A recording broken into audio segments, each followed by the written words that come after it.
कहते हैं एक दिन हुजूर अपने घर में तशरीफ़ फरमा थे। हुजूर की पिंडली से कपड़ा हटा हुआ था और हुजूर लेटे हुए थे।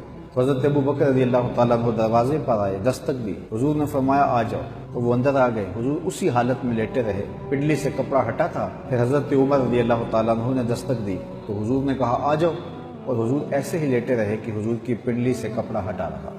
फिर हज़रत उस्मान ने हुजूर से इजाज़त मांगी। हुजूर लेटे थे, उठ के बैठ गए, जल्दी जल्दी पिंडली पर कपड़ा करने लगे।